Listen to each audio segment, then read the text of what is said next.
네, 부산 경남 시청자 여러분 안녕하십니까? KNN 시사만사 송준호입니다.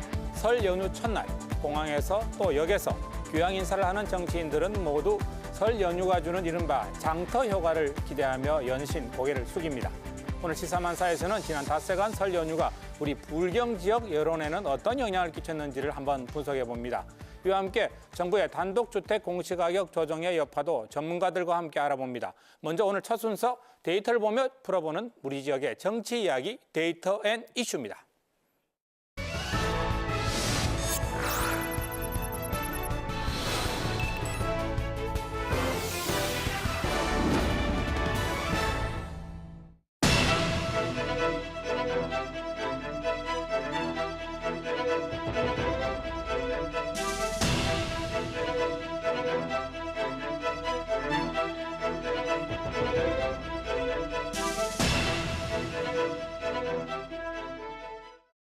이 주 첫 주 두 분이 꼽는 최대 정치 이슈는 어떻게 뭐라고 보십니까? 개인적으로 김경수 법정 구속 사건은 문재인 정권의 어떤 도덕성, 네. 또 나중에 정권 전체의 어떤 정통성 시비까지 일어날 수 있는 중대한 사건이었고, 네. 그다음에 안혜정 지사 법정 구속건도 뭐 여권 내부 견제론도 있고 대선 잠룡 낙마 뭐 이런 설도 있지만 네. 기본적으로 우리 사회가 안고 있는 어떤 남성 중심적인 성문화 이런 데 대한 인식의 변화를 촉구하는 그런 계기가 되지 않나 싶기도 합니다. 두 명의 지사의 구속이 다 의미가 달랐어요, 사회적으로. 네, 달랐습니다. 네. 아주 다른 그 결과를 도출했죠. 네. 이 드루킹이라는 이 인물, 개인과 그 집단, 그들의 그 댓글 조작과 네. 그다음에 국가기관이 나서서 국정원과 군 사이버사령부가 나서서 네. 개입한 거는 경중이 너무 차이가 크다. 네. 그 부분에 대해서는 우리 국민들이 어느 정도 좀 인식을 하고 계시는 것 같고, 그래서 대선 불복이라든지 문재인 대통령의 권위라든지 정당성을 부정하는 이 부분까지는 여론이 흘러가고 있지는 않는 것 같다. 네. 그 얘기는 어디서 반증이 되냐면은 이 나경원 그 원내대표죠, 한국당 네. 원내대표가 그런 발언했죠. 대선 불복은 아니다. 아니다. 그러니까 이제 네. 그 여론이 돌아가는 것은 어느 정도 파악을 한 거고. 김병준 비대위원장도 그 이야기 했고요. 네. 예, 그래서 절대. 국민 여론이 정당성 문제로까지 가지는 네. 않고 있다는 상황을 인식을 한 것 같고. 네. 설 연휴 닷새를 기점으로 설 전에 여론조사를 한 게 있고 또 오늘 또 설 직후에 한 여론조사가 발표가 됐습니다. 화면 한번 보실까요? 네. 설 연휴 전에는 전국에서는 민주당입니다. 더불어민주당이 전국 지지도는 설 연휴 전과 후로 조금 내려갔어요. 그런데 불경 지역에서는 설 연휴가 지나면서 무려 5.1%포인트나 지지율이 올라갔습니다. 네, 한국당의 경우에는 전국 지지도가 설 연휴 전으로 올라갔고요. 그런데 불경 지역에서는 또 2.8%포인트 또 내려갔습니다. 우리 부산 사람들이, 부산, 울산, 경남 사람들이 대체적으로 성격이 좀 급하고 상당히 또 정직하고 분명한 걸 좋아합니다. 네. 거기다가 이제 전통적으로 우리 불경에 민주당 지지층이 약 40% 가까이 있습니다. 네. 일단 민주당 지지층이 결집한 효과로 볼 수 있죠. 민주당 지지율이 불경에서 상승했다는 김경수 건 지사 구속 사태 그렇죠. 일련의 그렇습니다. 사태들을 네. 거치면서요. 네. 또 위기의식의 발로 전통적인 민주당 지지층이 부울경에서 최근에 각종 민주당의 악재 때문에 지지한 걸로 볼 수 있을 겁니다. 네.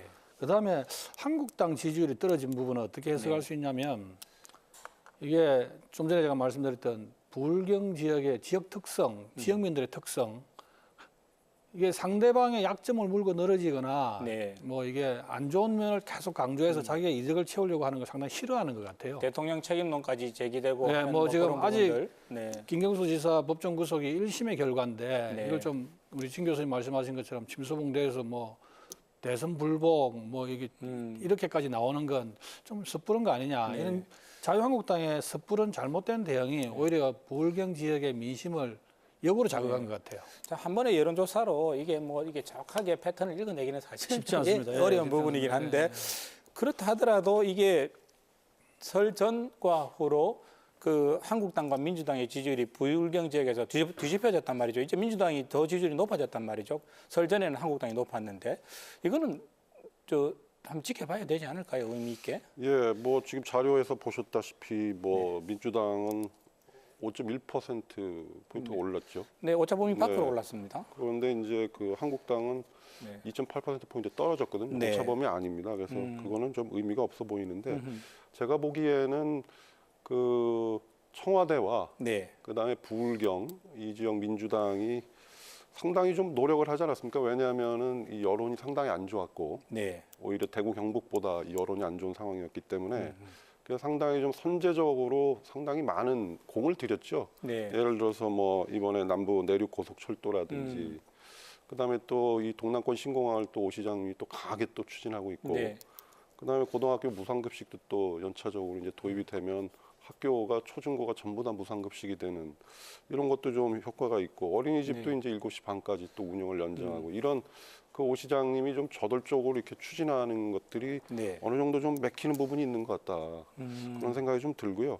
그다음에 우리 이제 김 교수님 말씀하신 대로 위기 의식이 좀 민주당 지지 세력들이 네. 대통령 지지 세력들이 이제 위기 의식을 느끼면서 대통령 국정 지지도가 오르고 민주당이 이제 불경해서 반등을 하는데 이것도 역시 위기 의식에 따른 이 결집 효과가 분명히 있는 것 같다. 그런데 민주당은 어느 정도 이제 약간의 결집이 있는 것 같고 반면에 한국당은 오차범위 내에서 떨어졌는데 그 의미는 크지 않습니다. 근데 의미가 있다면은 올라야 되는데 안 오른 거. 네, 그 부분이 좀 이상한 거고. 이걸 어떻게 해석할까를 고민을 많이 해봤는데 아까 말씀드렸지만 우리 부울경 지역의 특성이 굉장히 정직하고 분명하고 뭐 경상도식 말로 뭐 째째한 거 싫어하고 하다 보니까 빠르게 반응을 하는 것 같아요. 그러니까 뭐저 전통적으로 부울경에 약 40% 가까이 전통적인 민주당 지지층이 있습니다. 네. 이 표들이 흩어져 있다가 여건에 계속되는 악재 때문에 지금 아주 빠르게 결집하는 양상을 보인다는 거죠. 이런 가운데 대통령의 국정 지지도는 긍정 평가가 조금 더 올랐습니다. 여야 모두 정권으로 확산되는 걸 뭐 조심하는 분위기인 것 같고요. 49.3% 0.5% 포인트 네, 올랐어요. 뭐 아주 큰 뭐 차이는 아닙니다만은 이 부분도 한번 판단을 우리가 해봐야 될 것 같은데. 그렇죠. 네. 대통령의 국정 지지율이 이런 악재에도 불구하고 계속 네. 상승을 한다. 계속 상승하는 건 아니죠. 한 2주 정도 주춤했다가 네네. 오히려 악재가 돌출됐는데도 불구하고 상승을 했다. 이걸 어떻게 봐야 되겠느냐? 네. 저는 우선 김경수 법정구속이라는 악재가 터졌을 때 네. 민주당이 초기에 아주 발빠른 대응을 한 것이 주요했다고 봅니다. 김경수 지사한테 넘어간 공이 자칫 잘못해서 문재인 대통령까지 넘어가면 아주 감당할 수 없는 상황이 벌어질 수 있으니까 네. 이걸 본인들의 어떤 뭐 재판 불복, 뭐 삼권 분립 위반 이런 아주 그런 반작용, 반대 여론에도 불구하고 강하게 몰아쳤던 건 네. 소위 말하는 김경수 일병 구하기. 예. 김경수 일병을 구해야지 전쟁에서 승리할 수 있기 때문에 그래서 막 조금 무리한 수를 써가면서까지 재판 불복, 뭐 삼권 분립 위반 이런 말이 나올 정도로 무리한 수를 써가면서까지 김경수 일병 구하기를 강하게 했고 그게 집권 3년 차의 내부 결속을 도모하는 계기도 됐고 네. 그런 민주당의 초기 대응이 제대로 먹혔기 때문에 아마 민주당 대통령 지지율이- 그렇죠. 대통령 지지율이 좀 소폭 상승하지 않았을까 그렇게 봅니다. 예. 네.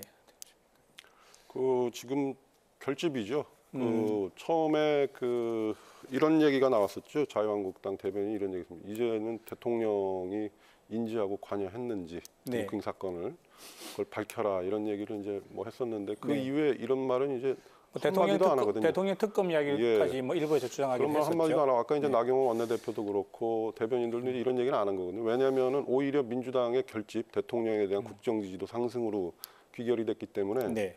오히려 남을 도와주는 상황이라고 지금 한국당에서 인식을 한 것 같고 그런 차원에서 보면 대통령의 국정 지지도는 오르고 있다. 이게 결집이고 그런데 저희가 좀 눈여겨 지켜봐야 될 것은 제가 저번에 잠깐 말씀드렸지만 대통령의 국정 지지도 조사와는 따로 네. 대통령 개인에 대한 지지율 조사가 또 있습니다. 리얼미터에서 하는 건데 네. 그 결과가 1월에 있었는데 그 결과를 보면은 좀 재밌는 상황이 나오거든요. 그건 한 달에 한 번 정도 하는 모양이죠. 아닙니다. 이게 좀 그 주기적으로 하는 건 아닌 것 네, 같은데요. 아까 네. 비주기적으로. 네, 네. 그래서 보면은 내용을 보면은 대통령을 무슨 일이 있어도 끝까지 지지하겠다는 절대 지지층이 35%가 나왔고요.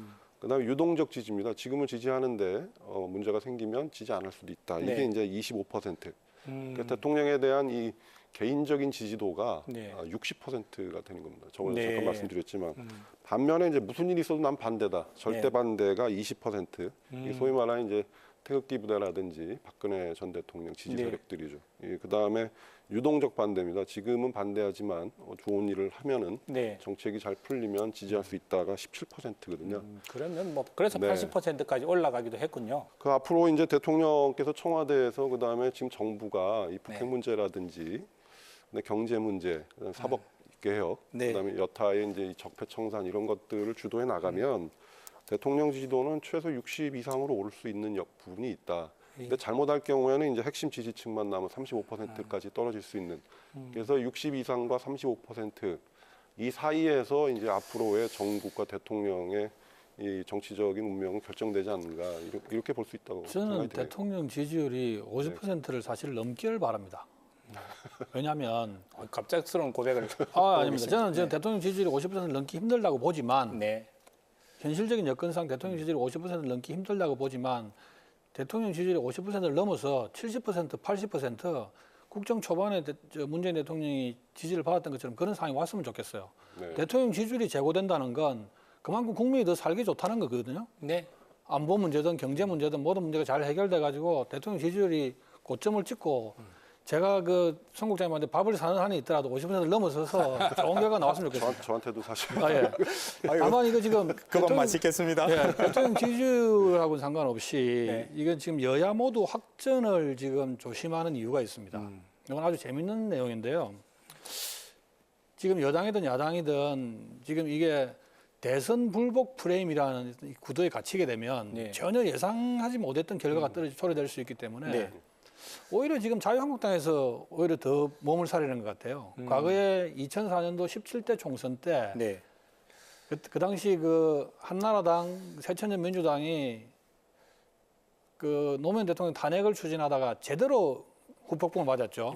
완전 역풍을 역풍을 맞았죠. 맞았죠. 네네. 그런 어떤 설레 음. 그런 것 때문에 지금 이걸 아직 뭐 지금 현재 1심 재판 결과밖에 안 나온 상황에서 네. 섣부르게 대선 불복 프레임으로 접근했을 경우에 네. 맞게 될 역풍이 너무 강하기 때문에 그게 좀 조심하는 것 같고 생각해 보면 이 정치를 제일 잘하는 쪽은 우리 국민들이 아니신가 그런 생각도 해봅니다. 마음을 줄 듯 안 줄 듯 줬다가 걷어들이기도 하고 말이죠. 예. 이 대목에서 오늘 우리 경남의 그 손님이라고 해야 될까요? 한 분이 내려오셨어요. 예. 홍준표 전 대표 지금 당대표에 도전 중이신데 오늘 지금 내려와서 무슨 말씀하셨는지 한번 영상 보겠습니다. 도민 여러분들에게 참 죄송하게 생각합니다. 내가 대통령 출마하느라고 1년을 앞당겨서 지사직을 사퇴하는 바람에 도민 여러분들에게 참 죄송스럽게 생각합니다. 그리고 김경수 지사가 대선 때 여론 조작으로 구속이 된 것도 참 유감스럽게 생각합니다. 그러다 보니까 이 도정이 또 공백 상태에 이르게 되고 그렇게 해서 도청 공무원들이 또 시군의 공무원들이 지사가 없더라도 합심해서 경남을 잘 이끌어 주시면 참 고맙겠습니다. 아마 오늘 저녁 경남에서 머무르실 걸로 제가 이야기를 들었는데 지금 황교안, 오세훈 후보와 힘겨운 지금 당대표 자리를 놓고 싸움을 벌이고 계신데 오늘 뭐 인터뷰 어떻게 보셨습니까? 예, 뭐 지금 홍카콜라로 지금 흥행몰이 중이신데. 네, 오늘 또 방송을 하신. 네, 예. 예.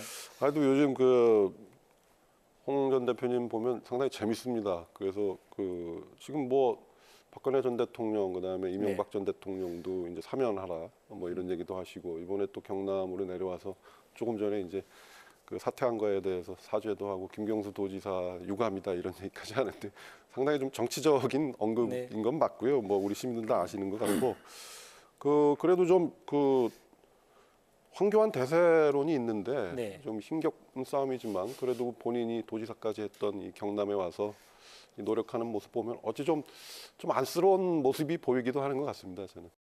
지금 뭐 서울에서 나오는 얘기는 벌써 뭐 황교안 대세론 얘기도 나오고 이미 결정 난 거 아니냐 뭐 이런 얘기도 나오고 하는데 네.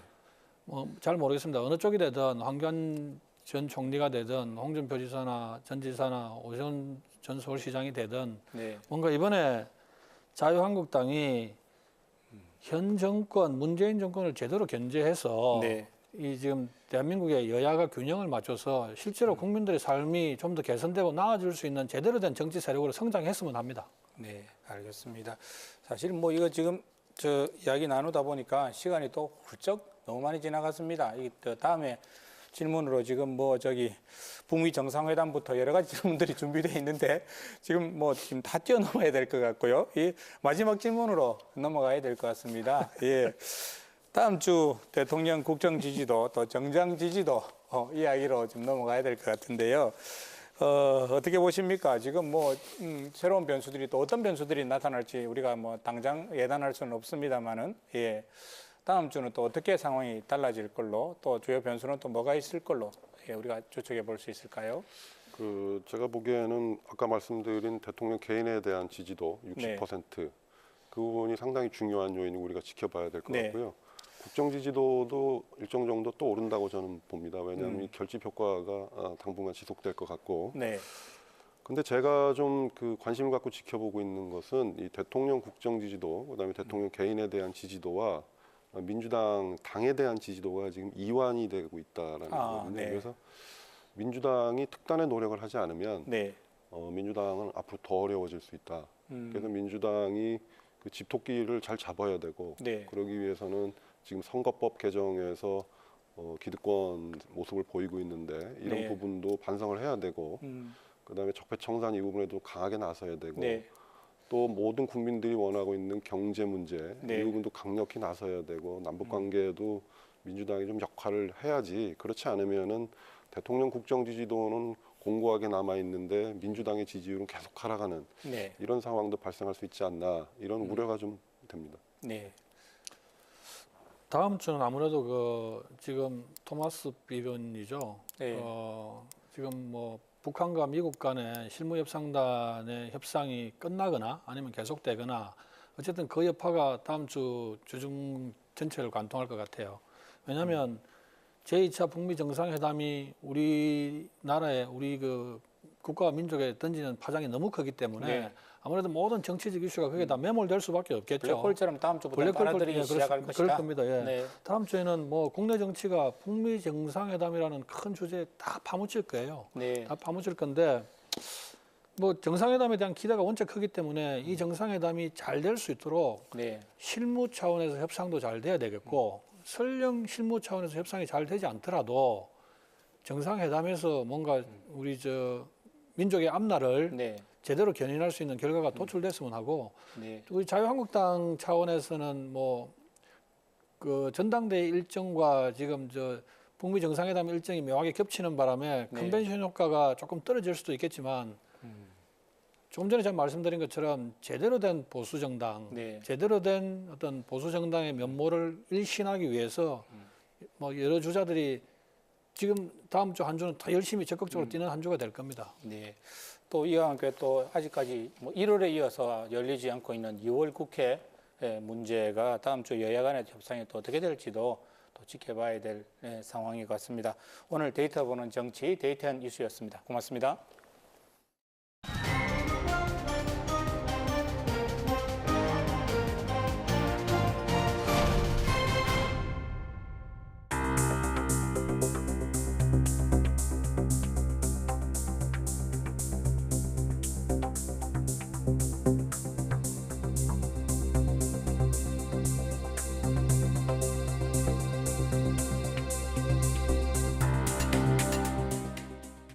네, 유력 차기 대권 주자였던 안희정 전 충남지사의 미투 파문 1심은 무죄를 선고한 반면 2심 재판부는 유죄, 그러니까 3년 6개월의 실형을 선고했습니다. 이제 남은 것은 대법원의 상고심인데요. 법정보다 더 치열한 변호사들의 토론 변대변. 이번 주는 도대체 왜 이렇게 1, 2심 판결이 엇갈렸는지를 한번 알아봅니다. 고지연 변호사, 이지욱 변호사 두 분 모셨습니다. 반갑습니다. 반갑습니다. 예. 예, 사전에 임의대로 두 분의 입장을 정리를 했습니다. 네, 이지욱 변호사는 김지은 씨, 그러니까 검찰 측 입장을 맡기로 했고요. 고지연 변호사는 피고 측, 그러니까 안희정 지사 전 지사 입장을 맡아주기로 했습니다. 자, 우선 1, 2심 상황을 한번 정리를 해볼까요? 어떻습니까? 예, 먼저 이 사건의 발단은 네. 수행비서 김지은 씨가 JTBC 뉴스룸에서 미투 인터뷰를 하면서 사회적인 논란이 시작되었는데요. 그랬죠. 예. 예, 지난 8월 1심 재판부가 피소된 10가지 혐의에 관해서 모두 무죄를 선고했습니다. 이 1심 판단은 형사재판에서 요구되는 네. 유죄의 증명 정도, 즉 합리적 의심을 배제할 정도의 고도의 확신에 미치지 못했다라는 것으로 형사재판의 기본에 충실한 결론을 내렸던 것이죠. 근데 뭐 1심 무죄에서 네. 안전지사에 대해서 무죄를 삼았던 주된 이유 중에 하나가 네네. 피해자다움, 전형적인 피해자의 모습을 보이지 않았다라고 판단했던 건데 피해자마다 대처 양상이 다르기 때문에 획일적으로 판단해서는 안 될 것이라 보여지고 네. 또 판단의 근거로서 하나 삼았던 것이 10여 차례 동안 성폭력, 일련의 성폭력들이 계속되는 동안에 네. 왜 문제를 삼지 않았느냐 이런 것도 문제를 삼았습니다. 그런데 보기에는 학습된 무기력이 아닌가. 네. 또 2심에서도 이런 부분이 인용이 되었었는데 학습된 무기력이 과연 김지은 씨에게 인정이 되었느냐라는 네. 부분에서 아마 1심과 2심이 갈라지게 되었던 것 같습니다. 그래서 네. 2심에서는 10건의 네. 기소된 사실 중에서 네. 9건에 대해서 유죄로 인정이 됐고 한 건에 대해서만 무죄가 판결이 났었습니다. 그렇기 때문에 이 부분은 뭐 피해자로서의 그런 피해자다움을 분명히 인정이 된 거기 때문에 네. 상고는 사실 부적절한 것이 아니었나라고 보여집니다. 네. 그런데 우리 법은 모든 국민에게 3번의 재판을 받을 수 있도록 정하고 있기 때문에요. 네. 이 사건처럼 유죄와 무죄로 1심 재판부와 2심 재판부의 결론이 달라지는 그런 상황이라면 상고는 네. 당연한 것으로 볼 수 있습니다. 이게 완전히 엇갈렸다 그죠? 예, 1심에서는 그렇습니다. 10건의 혐의 중에 10건 전체가 무죄, 네. 무혐의. 2심에서는 10건의 혐의 중에 대부분인 9건이 혐의가 있다고 판단을 했다 그죠? 예, 그렇습니다. 참 이 아주 드문 경우인 것 같은데 고민 회사님, 상고는 당연한 거라고 입장을 밝히셨는데 쟁점을 한번 짚어보겠습니다. 일단 이 학습된 무기력 이게 어떤 측면인가요? 학습된 무기력이라는 것은 심리학적인 용어인데요. 네. 반복되는 실패를 경험한 사람은 변화할 시도조차 하지 못한다라는 것이죠. 가정폭력 사건이나 아동학대 사건에서 한 번씩 원용되기도 하는 표현입니다. 네. 즉 절대적인 지배하에 오랜 기간 벗어날 수 없었던 어떤 피해자의 상황을 표현하는 것인데요. 네. 이 사건의 경우에 원용된 것은 조금 의아합니다. 왜냐하면 일단 안 전 지사와 김지은 네. 씨의 관계가 무기력이 일상화될 정도로 장기간 계속된 관계로 보기는 좀 어렵기 때문입니다. 아, 네. 알겠습니다. 그러니까 저 비서 김지은 씨가 주변 사람들한테 어려움을 당하고 있다, 성추행을 당했다라고 문제 제기를 했는데 주변 사람들이 도와주는 사람들이 없었다는 이야기인가요? 예, 2심 재판부에서 학습된 무기력이라는 네. 표현을 쓰게 된 이유가 이 부분인데요. 아. 이제 운전기사 사건이었죠. 김지은 씨가 처음에 문제 제기를 했다가 아무도 도와주지 않았기 때문에 네. 더 이상의 이제 안 전 지사의 성폭력 사건을 문제 삼지 못했다라고 얘기를 한 부분이 있거든요. 네네. 그런데 일단 김지은 씨는 알려진 경력만 보면 소위 말하는 엘리트 계층의 여성입니다. 그렇다면 문제 해결 능력이 다소 부족하다고 볼 수 있는 어떤 사회 네. 초년생은 아니라는 것이거든요. 음, 그런데 이런 사람이 단 한 번 문제 제기했다가 실패했다고 해서 네. 바로 무기력을 학습했다? 그렇게 보긴 좀 어렵지 않나 싶습니다. 네. 제 생각은 좀 다릅니다. 뭐 학습된 무기력 인정하기 어렵다는 이유로 또 네. 기간이 길지 않았기 때문에 네네. 얘기도 하고 있는데 김지은 씨가 사실은 운전비서로부터 먼저 부적절한 신체 접촉과 또 그런 발언에 피해를 입은 사실이 있었습니다. 그리고 이에 대해서 비서실장에게도 털어놨고요. 네. 안전지사의 측근에게도 이런 사실 5차례 걸쳐 털어놨는데 네. 조금 전 화면에서 보셨습니다만 오히려 김지은 씨에게 포기하라는 뉘앙스로 전달이 되었습니다. 주변에 문제를 제기를 했더니 어려움을 제기를 했더니 주변 사람들이 그렇게 답했다는 이야기다 그렇습니다. 그죠? 네. 그러니까 운전비사에 대한 성추행건에 대해서도 주변의 반응이 포기하라는 식으로 나오는데 네. 유력한 정치인이고 또 대통령과도 이런 여러 영연이 닿고 있다고 보여지는 안 전 지사에 대한 성폭력 사건을 털어놓는다 한데 네. 과연 나의 피해 사실을 누가 믿어줄 것이냐는 그런 포기가 이루어지지 않았을까. 그래서 이걸 보고 학습된 무기력으로 저희가 볼 수 있는 겁니다. 네. 글쎄요, 여러 가지 이유로 성폭력 후에 바로 뭐 법적인 절차를 밟지는 못했다고 하더라도 네. 계속되는 위험 상황은 충분히 피할 수 있지 않았을까 하는 생각이 듭니다. 네. 피해자의 대처가 아니다 뭐 이런 이야기도 했다고 그러던데요. 예, 그렇습니다. 네. 사건 후에 안 전 지사가 원하는 순두부집을 찾아본다거나 네. 예, 씻고 오라고 하는 말에 정말 씻고 방에 찾아간다거나 뭐 안 전 지사가 다니는 미용실에 본인도 머리 손질을 하기 위해서 찾아갔다거나 뭐 이런 네. 유형의 일들이 있었다고 하죠. 네. 다음 쟁점으로 한번 넘어가 보겠습니다. 다음 쟁점이 피해자다움을 이런 표현이 있는데 이게 사실 저 일반적인 용어가 아니라서 이야기가 좀 어려운 부분이 있는데 구 변호사님, 이 예. 피해자다움에 대한 입장은 어떻게 정리하고 계시는가요? 예, 피해자다움은 이제 쉽게 말하면 피해자의 대처. 에 네. 관련된 얘기거든요. 아, 네. 이심은 피해자마다 범죄에 대한 대처 방법은 다 다를 수 있다라는 네. 전제에서 좀 훈계적으로 판단한 부분이 있습니다. 아. 그런데 이 부분에 관해서는 뭐 완전히 동의하기는 좀 어렵는데요. 네네. 피해자다움이라는 것은 어떤 외관상의 차이를 말하는 것이 아니라 네. 어떤 피해자는 뭐 더욱 쾌활해 보이기 위해서 노력할 음. 수도 있고 어떤 피해자는 계속 집 안에서 두문분출하면서 울고 있을 수도 있습니다만 같은 피해를 당한 사람인 예, 경우에도 그렇습니다. 그렇게 외관적으로 보이는 그런 문제를 떠나서 네. 성범죄 피해자들에겐 공통적으로 드러나는 어떤 특성이 있습니다. 네. 말하자면 위험에 민감해지고 위험 상황을 피하려고 하는 특징이라는 것이죠. 특히 가해자를 연상시키는 어떤 장소나 네. 그런 행동에 관해서는 본능적으로 위험을 피하려고 하는 특징이 나타납니다. 네. 그런데 이런 부분을 완전히 무시할 수가 없는데 이제 네. 아까 말씀드렸던 것처럼 김지은 씨의 경우에는 네. 이런 반복적인 위험 상황에 스스로 좀 노출이 되는 경향이 많았다라는 부분 때문에 1심에서 이런 부분을 의구심을 표했던 것입니다. 네. 그 피해자다움은 사실 운운하고 있는데 좀 잘못된 말이 아닌가 싶습니다. 아하. 예, 피해자와 또 가해자로 있는 피고인 안전지사의 관계를 또 봐야 되고 네. 어떠한 것이 피해자로서의 최선 행동이었는지를 함께 살펴볼 필요가 있습니다. 네. 이심 판결문을 저희가 분석을 해봤더니 김지은 씨 외에도 수행 비서를 했던 과거의 다른 비서들을 불러서 참고인으로 조사를 했었습니다. 네. 그들이 이제 안전지사에 대해서 표현하기로는 안전지사는 원하는 것이 바로 되지 않거나 말의 뜻을 알아듣지 못하는 경우에는 불편한 표정을 드러내는 경우가 있었고 위압감이 느꼈다. 작은 지시를 하더라도 네. 거절하기 어려웠고 조직 문화 자체가 모든 것을 안전지사에게 맞추도록 되어 있었다. 네. 수행비서는 업무를 처리함에 있어 안전지사의 분신과 같은 존재였고 네. 강한 책임감과 압박감을 받았다라고 했기 때문에 결국에는 뭐 김지은 씨가 또 이런 얘기도 했었습니다. 법정에서 대통령까지 만나서 자기 행보 문제를 상의하는 사람으로 알려져 있는데 네. 어떻게 문제 제기를 할 수 있는가는 생각이 들어서 피해 사실을 쉽게 털어낼 수 없었다라고 진술하기도 했던 걸 보면 네. 피해자다움을 전형적인 모습으로 살펴보기는 어렵지 않겠나 싶습니다. 이 부분도 참 1, 2심에 따라서 굉장히 판단이 엇갈리는군요. 다음 쟁점이 성인지 감수성입니다. 이 부분이 그 3년 6개월의 실형을 선고하고 법정 구속하는데 큰 영향을 미쳤다고 이야기를 하는데 그게 무슨 뭡니까? 성인지 감수성. 예, 뭐 성인지 감수성을 이제 법원에서 어떻게 썼는지 네. 설명을 드리자면은 전형적인 피해자다움으로 판단을 해서 피해자 진술을 쉽게 배척하지 말고 네. 피해자의 대처 항석은 개별적이고 구체적으로 다를 수 있음을 감안해서 판단하는 게 법원에서 판단하는 그런 기준으로 보고 있습니다. 네. 참고로 안 전 지사의 재판을 맡았던 항소심 재판부는 성폭력 전담 재판부인데 네. 그 판결 선고할 때도 1심과는 확연히 달랐습니다.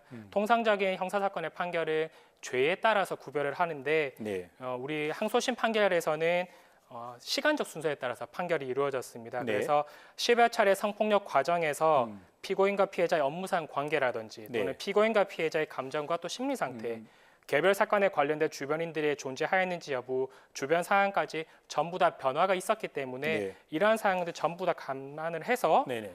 성인지 감수성이 판단을 해서 이제 네. 선고가 있었던 겁니다. 성인지 감수성이라는 말은 성추행적인 언행을 일삼는 교수에 대한 해임 사건이 정당하냐 아니냐에서 처음 도입된 표현인데요. 법정에서 처음 도입됐군요. 그때. 예, 그렇습니다. 이렇게 쉽게 예를 들면 어떤 이제 교수에 보이지 않는 권력이 네. 회식 자리에서 이제 여학생들로 하여금 교수 옆에 앉도록 만든다.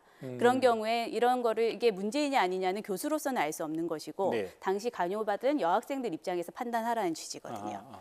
그런데 이거를 판단하지 않고 그냥 내버려 두었다면 이제 네. 본인이 계속 뭐 사장님이든 교수님도 마찬가지고 자기 옆에 여학생이나 여직원들이 앉는 걸 내버려 두는 거는 성인지 네. 감수성이 부족한 잘못된 행동이다라고 본 것이거든요. 네. 이런 표현이 행정소송이나 민사소송에서 적용되는 것은 뭐 대단히 바람직한 경향입니다. 네. 하지만 형사사건은 좀 다릅니다. 형사소송의 어떻게 다른가요? 예, 저희가 네. 형사소송의 대원칙은 무죄 추정의 원칙이거든요. 네.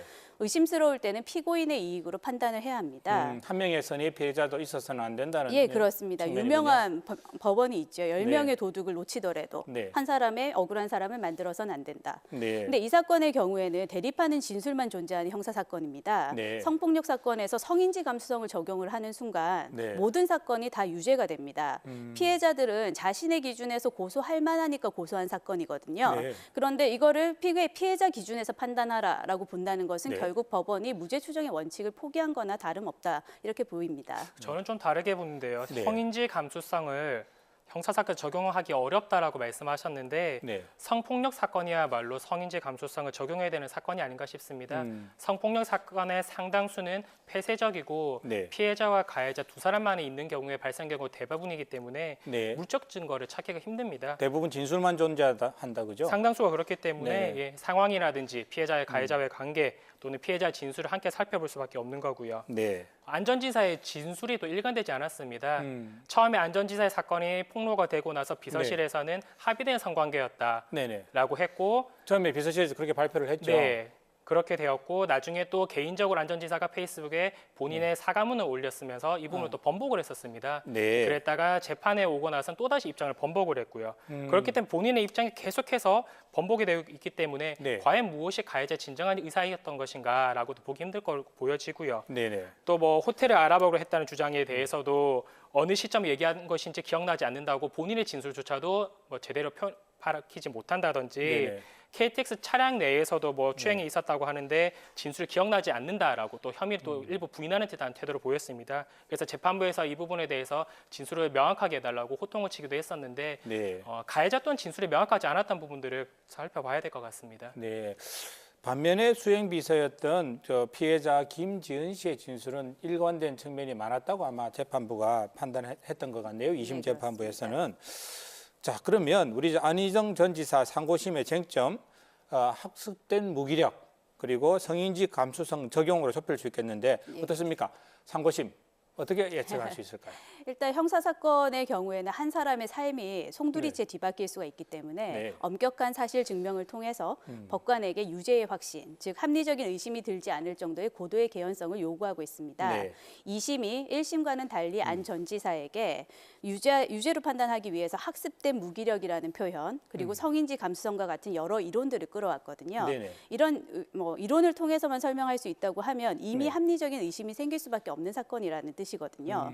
복잡하고 난해한 사건일수록 다시 원칙으로 돌아가서 판단할 필요가 있는 것이고 그렇다고 하면 대법원 역시 1심과 2심의 판단이 완전히 대립하고 있는 이 사건에서 네. 좀 충분한 심리를 통해서 다시 판단하지 않을까 이렇게 기대합니다.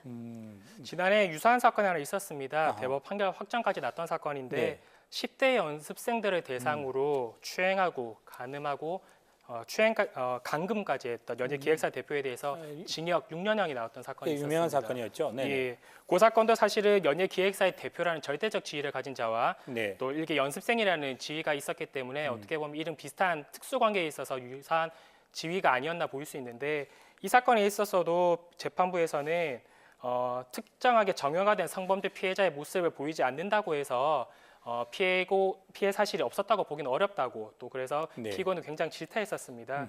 항소심의 판결의 그 판단을 살펴보면은 네. 안 전 지사를 향했던 그 선고와도 유사한 부분이 있기 때문에 아마 대법원에서도 안 전 지사에 대한 항소심 판결에 아무런 잘못이 없다. 그래서 아마 상고심을 기각하고 확정되지 않을까라는 생각이 듭니다. 참, 대법원의 판단이 어떻게 내려질지 사실 이게 유죄 선고 이후에 안전지사가 바로 저 상고장 제출한 걸로 네, 알고 맞습니다. 있는데 이번에 앞으로 내려지게 될 대법원의 판결이 우리나라 법정에서 성범죄 여부를 판가름하는 아마 중요한 잣대가 되지 않을까라는 생각을 해봅니다. 네, 지금까지 변재변이었습니다. 고맙습니다.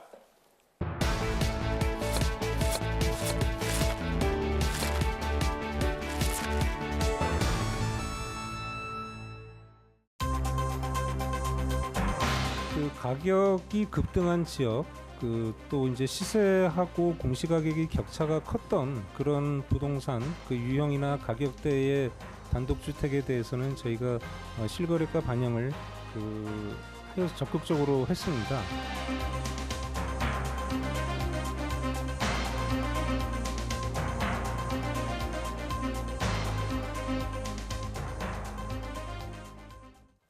네, 부산 경남 지역의 경제를 진단하고 전망하는 밥상머리 경제 시간. 오늘은 부동산 이야기 한번 해보겠습니다. 네, 강정규 동의대 부동산대학 원장님 모셨습니다. 반갑습니다. 안녕하십니까? 네, 남종석 부경대 경제사회연구소 교수님 모셨습니다. 반갑습니다. 네. 사실 집과 땅 부동산에 세금을 부과할 때 부과되는 기준이 이 공시가격인데 이 공시가격 기준으로 재산세, 보유세, 연금 등 이렇게 정말 다양한 게 산정을 하게 되는데 말이죠. 정부가 지난달에 표준 표준 단독주택 공시가격 네. 발표했어요. 내용부터 한번 짚어보겠습니다. 예. 그 지난해 그 정부가 네. 그 주택 가격이 좀 높게 올라간 것에 따른 그런 현실적인 가격 조정을 하기 위해서 네. 이 표준 단독주택 공시가격이라고 하는 것을 상당히 많이 올렸습니다. 그래서 전국 평균 한 9% 정도 올라갔는데 네네. 지난해 6% 정도 올라간 것과 비교해서 많이 올라갔습니다. 또 특히 고가 주택이 많이 있는 서울과 수도권의 경우에는 거의 20% 이상 올라간 지역도 많이 있었다라는 통계가 나오고 있는데 네네. 우리 부산, 울산, 경남 지역 같은 경우에는 우리 부산을 제외하고 경남과 울산 네. 지역은 지난해 주택 가격이 떨어졌기 때문에 네네. 공시가격이 전국에서 가장 적게 올라간 지역으로 분류됐습니다. 사실 경남의 경우에는 공시가격이 0.69% 이게 참 울어야 될까요? 웃어야 될까요? 이거 어떻게 봐야 됩니까, 교수님? 뭐 그 거제라든가 통영 이쪽에서는 네네. 사실 인구 유출도 사실상 많았었고요. 네. 거기에다가 뭐 제조업으로는 조선, 자동차 이 다 힘들었죠. 네. 거기에다가 뭐 또 이렇게 전국 서울하고 이렇게 비교를 해보자면 최근에 그 주택 정책을 하면서 그 문재인 정부에서 다양한 형태로 이제 주택 투기를 규제하는 여러 법적인 조치들을 하면서 네. 그 특히 다주택자에 대한 네. 그 제한들을 많이 했잖아요. 그렇죠. 그러면서 네네. 이제 그 한 주택 똘똘한 한 주택을 구매하자라고 하면서 사실상 부동 자금이 서울로 많이 집중되면서 네. 부동산 경기가 양극화된 이 두 가지 요인들이 같이 결합됐다라고 생각합니다. 경남은 뭐 지금 경제 사정도 어려웠던 데다가 예, 예. 또 똘똘한 한 집 잡자 뭐 이런 분위기도 그렇죠. 또 한 몫을 했을 수도 있겠고 그죠? 예, 예. 그렇다 하더라도 지금 단독주택 지금 저 표준 공시 가격 이번에 발표된 걸 보면 시세를 충분히 반영했다고 봐야 됩니까? 아니면 그래도 아직은 뭐 반영하지 못했다고 봐야 될까요? 이거 어떻게 봐야 될까요, 교수님? 단독주택 같은 경우에 실제 거래되는 가격이 100원인데 네. 60원밖에 안 되고 있으니까는 네네. 이것을 실제 거래 가격인 100원으로 자꾸 끌어올리려고 하는 작업들을 하고 있고요. 네. 그걸 이제 현실화율이라고 하는데 아하. 지금 말씀드린 기준으로 말하면 현실화율이 60%대밖에 안 되는 거죠. 그러면 정부 입장에서는 네. 실제 거래되는 가격이 100원인데 60원의 공시가격이 매겨져 있으면 세금이 그만큼 적게 들어오는 현상이 되니까는 조세의 문제와 직결되는군요. 그렇죠. 네. 그래서 그걸 자꾸 끌어올려서 시세와 똑같은 가격으로 끌어올리고 싶은 것이 정부의 생각인데 문제는 부동산을 갖고 계신 분들 입장에서는 네. 지금 60원일 때 내는 세금하고 시세와 근접한 100원으로 끌어올렸을 때 내는 세금이 너무 많이 차이가 나면서 네. 세금을 10원짜리 더 낸다 하더라도 내고 싶지 않은 네. 즉 조세 저항 문제가 생기기 때문에 네. 그 내지 않으려고 하시는 분들 그리고 정부 입장에서는 조금 더 많이 부과시키려고 하는 그런 네. 그 차이에서 네. 지금 이 조세 문제가 거론이 되고 있는데 실제 7월 달에 재산세가 처음으로 부과됩니다. 네. 이때는 생각보다 많은 분들이 세금에 대한 좀 저항 문제를 많이 네. 들고 나올 것으로 근데 생각을 하고 있습니다. 본격적으로 뭐 언급이 다시 될 수도 그렇습니다. 있겠습니다. 네. 예. 이 논의가 수십억 원 하는 서울 강남의 고가 주택하고 지역에 비슷하게 재산세를 낸다는 일종의 형평성 논란에 저기서 화면이 나옵니다. 서울 신사동의 단독주택의 시세가 16억이 넘는데 그 절반인 부산 서구의 아파트가 재산세를 오히려 10만 원 더 내는 그런 양상이 비춰지고 있단 말이죠. 이런 부분은 어떻게 봐야 될까요? 왜 이렇게 불균형이 아파트와 주택? 7억 8천만 원짜리 시세가 네. 지금 재산세가 139만 원이 나온다라고 얘기를 했는데요. 네네. 이거는 이제 오른쪽에는 지금 또 강남에 지금 현재 보시는 바와 같이 16억짜리 단독주택을 비교하고 있기 때문에 네. 세금이 가격 차이는 많이 나지만 세금 비슷하게 나는 걸로 표시가 네네. 되어 있지 않습니까? 네네. 근데 실제 단독주택끼리 비교하고 공동주택끼리 비교를 하게 되면은 저렇게 세금 차이는 문제는 크게 나진 않습니다. 이게 강남이든 뭐 아니면 우리 저 지역이든 부산 그렇습니다. 경남이든 예, 그래서 차이는 예, 작다는 서울의 7억짜리 단독주택이라고 하면은 거죠? 네. 경남의 7억인 단독주택과 세금이 비슷하게 나오는 거죠. 그런데 아파트와 단독주택을 비교하게 되면은 네. 아파트가 공시 가격 현실화율이 단독주택에 비해서 높은 거죠. 그러니까는 네. 아파트는 거래가 많이 이루어지기 때문에 이 정도 가격은 가야 된다라고 하는 것이 네. 정부 입장에서는 뻔히 내다 보니까는 가격을 자꾸 끌어올리는 반면에 단독주택이나 토지 같은 경우에는 거래를 많이 일어나고 있지 않은 상태이다 보니까는 상대적으로 가격을 좀 덜 끌어올리면서 저런 문제가 발생했다. 이참에 공시가격 조정에 대한 국토부 입장 한번 들어보겠습니다. 무슨 이야기를 했는지요? 표준 단독주택에 있어서 그 유형별로, 그러니까 공동주택 토지를 포함해서 유형별로 또 가격대별로 지역별로 이제 형평성이 떨어진다라는 지적이 지속 있어 왔습니다. 그래서 시세를 제대로 반영 못하고 있는 고가 단독에 대해서 우선적으로 그 현실화율을 제고를 하였습니다. 이걸 한꺼번에 올린다 그러면은 그 주로 이제 서민들이 그 거주하고 계시는 중저가 부분 이런 데서 부담이 여러 가지 부담이 급격하게 늘어날 수가 있기 때문에 이런 부분은 시간을 두고 좀 점진적으로 그렇게 현실화율을 제고해 나갈 계획으로 있습니다. 국토부 역시 조세 제한에 대한 예. 우려를 하고 있는 걸로 보이네요. 예. 이번 조치로 이런 불균형들, 현실적인 가격과 공시가격과의 차이에 대한 불균형은 어느 정도 조정이 될 수 있다고 보시는가요? 그 아파트 같은 경우는 네. 그 공시가격하고 지금 시중 시가하고 한 70%까지 갔다 그러고요. 그리고 지금 단독주택 같은 경우는 뭐 50에서 60%, 네. 지가 같은 경우는 좀 50% 이하인 경우도 꽤 있다라고 네네. 들었거든요. 그런 점에서 보자면 뭐냐면 공시지가와 실거래가를 이렇게 조정하려고 하는, 네. 맞추려고 하는 것 자체는 조세 형평성의 측면도 그렇고 실질적으로 그 아까 말했듯이 불균형을 조정하는 측면에서 그렇고 이건 네. 제대로 된 정책 방향이라고 생각드는데 방향성은 맞다. 예, 방향성은 맞는데 네. 단기적으로 바로 그 급상승하게 될 경우 조세 저항의 측면도 있는 것 같고요. 네. 이런저런 것이 있기 때문에 네. 이번에 아까 발표에서도 보시면은 고가 주택을 먼저 했잖아요. 네. 그리고 그렇기 때문에 15억 이상의 고가주택이죠. 네네. 그런데 뭐 15억 이상뿐만 아니라 네. 장기적으로는 아파트, 지가 그리고 단독주택 모두 표준 그 공시가격을 높이는 네. 방향으로 가서 실거래가에 준하는 방식으로 가고 거기에 따라서 표준세액을 다시 계산하는 네. 과세 표준을 다시 계산하는 그런 방식이 되어야 되지 않나 싶습니다. 이 대목에서 사실은 뭐 우리 부산 경남 지역민들이 제일 궁금한 게 특히 주택에 사는 분 혹은 또 주택을 사려는 분들 또 세금 많이 내야 되는 거 아니냐? 올 7월 달에 뭐 이제 첫 부과가 네. 된다고 하는데 어떻게 보십니까? 예, 일단은 주택을 갖고 계신 분이 우리 네. 부산 같은 경우에 10가구 중에서 6가구가 단독주택이 됐던 아파트들을 갖고 계십니다. 네. 그 주택을 갖고 계신 분들 입장에서는 어떻게든지 네. 집은 현재 공시가격이 올라갔기 때문에 7월 달에 또는 9월 달에 납부할 재산세는 네. 조금 올라가고 많이 올라가느냐 차이는 있지만 집을 갖고 계신 분은 전반적으로 올라갈 가능성이 크다. 이제 우리 경남 같은 경우는 지금 0.69% 정도밖에 안 올라갔다고 보여지는데 네. 그렇다 하더라도 0.69%만큼 세금 네. 결국 올라가는 형태가 되는 결과를 나타날 것으로 이렇게 보여지고 있습니다. 그 양도세 중과나 보유세 인상 이 부분 일련의 정책들이 지역 부동산 시장을 안정화시키는 데는 효과가 있을까요? 안정화시킨다라는 의미는 우리가 이제 네. 그 가격 상승폭을 제한하고 네. 주택 시장 자체가 일정하게 이제 주거 형태로 우리가 이제 소위 말해서 뭐 자산 소득을 추구하지 않고 네. 그거 자체가 이제 주거 안정을 목적으로 하는 그런 방향으로 안정화시킨다는 측면에서는 굉장히 큰 의미가 있다라고 생각을 합니다. 네. 그런데 이제 보면 그 최근에 와서 주택 가격이 지방 같은 경우는 하향 안정화되고 있는데 네. 이 하향 안정화되는데 가장 결정적인 영향을 준 것은 이거 양도소득세도 뭐 중요한 역할을 하고 있지만 실제로는 금융 부분을 굉장히 강력하게 통제하고 있거든요. 그래서 대출과 관련된 부분들을 굉장히 네. 통제하고 있기 때문에 그런데 이제 문제는 양도세가 그 조정 대상 지역 같은 경우는 한 50% 지금 되고 있고 그다음에 그 또 단계에 따라서 이렇게 많이 부과가 아까 된다고 말씀하셨는데 네.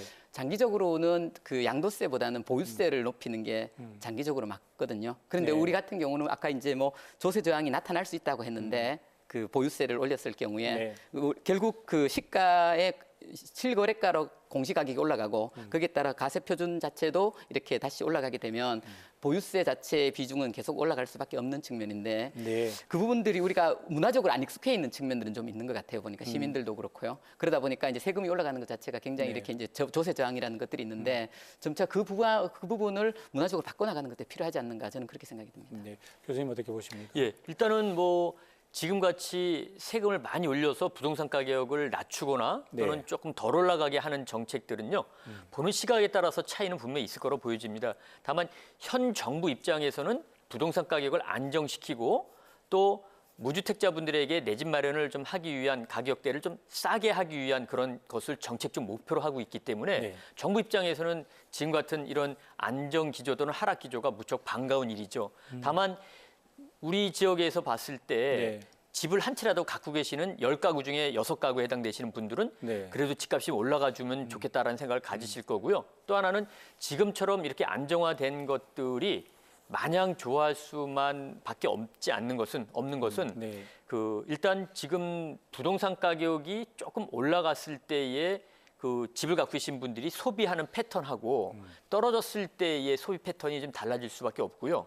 또 하나 가격이 떨어지게 되면은 집을 사야 하실 분들도 안 사고 투자하실 분도 집을 안 삽니다. 그렇게 된다고 하면은 결국은 가격 하락. 취득세액이 네. 적게 들어오는데 우리 부산시에 1년에 들어오는 전체 재정 수입 중에서 지방세의 지방세의 상당 대부분이 네네. 그걸 차지하고 있죠. 네. 그렇게 된다 보면 지금 거래가 지난해와 비교해서 한 절반 정도 줄어들었거든요. 그러면 결국은 부산시 재정 수입도 절반밖에 안 들어온다라는 형태로 네. 연관이 될 수밖에 없다. 좀 차이가 있는데요. 아마 그랬을 것 같은데. 왜 그러냐면 예, 예. 그 재정 부분에서 말씀을 드리면 아까 그 이렇게 보유세 부분들을 일정하게 현실화시키는 부분도 저는 가져야 된다라고 생각을 하는데 이 부분은 아까 말씀드렸듯이 이 주택을 소유한 부분들 그리고 이제 주택을 통한 어떤 기대 수익을 추구하시는 분들의 입장하고는 조금 다른 측면들은 있지만 장기적으로 봤을 때 주택 시장이 우리나라가 주택 시장이 그렇게 아주 더 이렇게 뭐 과열되어 있거나 네. 그 가격이 계속 너무 다른 국가들에 비해서 더 많이 올라가는 꼭 그런 건 아니지만 그럼에도 불구하고 그 사실 도시의 사람들이 이제 살고 이렇게 하려면 일정한 주거의 안정성들이 굉장히 필요하거든요. 네. 그분들은 정책 방향들을 좀 고민해봐야 되지 않는가 생각합니다. 집값이 급속히 뛰어서도 곤란하고 급속히 떨어졌어도 예. 곤란하고 완만하게 조금씩만 내려갔으면 좋겠다는 게 아마 남 교수님의 생각인 것 같고 그렇게 되면 소비 위축뿐만 아니라 뭐 지방세의 세수 문제 여러 가지 문제가 생기니까 그 부분에 대한 배려와 고민도 필요하다는 예, 말씀인 것 같습니다. 예, 주제를 조금 건너뛰어서요. 예. 이제 단독주택 공시 가격이 조정이 됐고 이제 눈길이 가는 게 공동주택 아파트 공시 가격의 부분입니다. 이게 뭐 앞으로 4월달에 발표가 예정되어 있다고 하는데 네. 교수님 뭐 어느 정도 선에서 될 걸로 보십니까? 지금 현재의 그 단독 주택 표준 가격이 지금 발표가 됐는데 네. 그 가격의 상승률을 봤을 때 아파트에 따른 그 공시 가격도 네. 인상은 불가피하지 않겠는가 좀 올라갈 수밖에 없다라고 네네. 보여지는데 우리 부산 같은 경우에는 지금 이제 4월달에 발표가 될 예정이긴 하지만 네. 그 국토부 관계자분의 이야기를 들어보면은 네. 그 아파트 가격은 많이 떨어진 것을 어느 정도 인지를 하고 계시는 것 같더라고요. 네. 정부에서도 파악하고 있네요. 예. 근데 단독주택은 생각보다 덜 떨어졌기 때문에 음. 전국 평균보다는 적었지만 6%가량 올렸다. 네. 그런데 그 아파트의 경우에는 지난해 하락한 것을 인지하고 계시기 때문에 그 표준 단독주택 공시가격만큼 6%대는 아니긴 하지만 네. 올라가는 것은 불가피하다. 그렇게 보여지고 있고 그 가격이 올라가게 되면 결국은 우리 전체 주택 중에서 또 60%가 또 아파트거든요. 네. 그 아파트 갖고 계신 분들에 대한 세금 부담도 역시 적게나마 올라갈 여지가 크다라고 보여지고 있습니다. 단독주택보다는 뭐 저기 훨씬 차이를 보일 테고 예, 그렇지만 조금 올라가는 건 불가피하다. 네. 예, 그렇게 보시네요. 어떻습니까? 그 결국은 또 이 문제 또 궁금해하지 않을 수가 없는데 올해 부산 경남의 부동산 시장 어떻게 전망해야 될지. 네. 저도 그 지금 현재 정책 기조가 유지된다면 이건 두 가지 조건인데요. 네네. 지금 현재 정책 기조가 유지된다면 여전히 하향 안정세가 유지가 될 거라고 생각이 들고요. 네. 저 개인적인 바람은 좀 그렇게 되어서 사실 그 새로 주택 시장에 진입하는 층들이 청년 세대들이 많거든요. 네. 청년 세대들도 많고 그다음에 최근에 가장 큰 문제는 인구 감소. 그다음에 또 뭐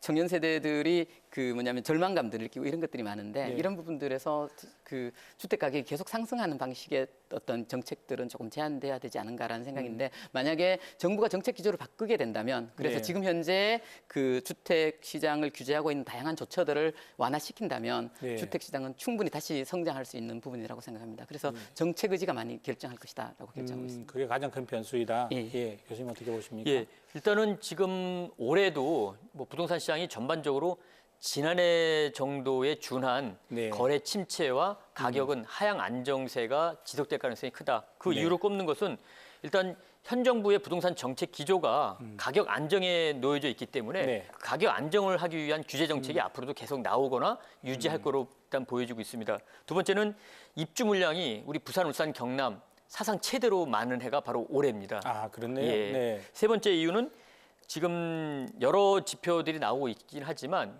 KDI에서도 우리나라의 경제 성장률을 지난해보다 낮게 잡고 있습니다. 네. 결국은 그만큼 한 가구에서 벌어들이는 소득이 적을 수밖에 없다라고 하는 것을 보여주고 있기 때문에 네. 주택 수요가 그만큼 줄어든다. 또 하나의 지난해와 유사한 형태로 부동산 시장이 위축될 가능성이 크다는 이유 중에 하나는 네. 미국 기준금리가 지속적으로 올라갈 가능성이 있는데 네. 최소한 우리나라의 기준금리가 떨어지지는 못할 것이다 라고 네. 봤을 때 지금과 같은 정도의 금리가 유지된다라고 하는 것들은 부동산 투자 수요에 상당한 지장을 미칠 수밖에 없다라고 보여지고 있습니다. 사실 뭐 조금 전에 조금씩 언급하셨습니다만은 내년 총선을 앞두고 표를 의식한 정치권에서 지금까지 규제 정책을 또 완화하는 그런 또 새로운 정책을 내놓으면 또 이게 주택 시장에 또 영향을 미치지 않을까라는 생각도 해봅니다. 4월달 발표되는 또 아파트 공시지가 발표도 한번 지켜봐야 될 것 같고요. 예, 지금까지 밥상머리 경제였습니다. 고맙습니다. 네, 30분 후 이어지는 KNN 뉴스아이에서는 오늘 홍준표 전 대표가 창원을 찾았습니다. 경남이 홍 전 대표의 텃밭이 다시 될 수 있을까요? 김상진 기자가 동행 취재했습니다. 다음 주 부산을 방문하는 문재인 대통령, 과연 동남권 신공항을 언급하게 될까요? 서울 취재팀 전성호 기자가 이 부분은 전망해봅니다. KNN 뉴스도 많은 기대 바랍니다. 시사만사 오늘 순서는 여기까지입니다. 저희는 다음 주 화요일 저녁 7시에 다시 찾아뵙겠습니다. 편안한 밤 즐거운 주말 되십시오.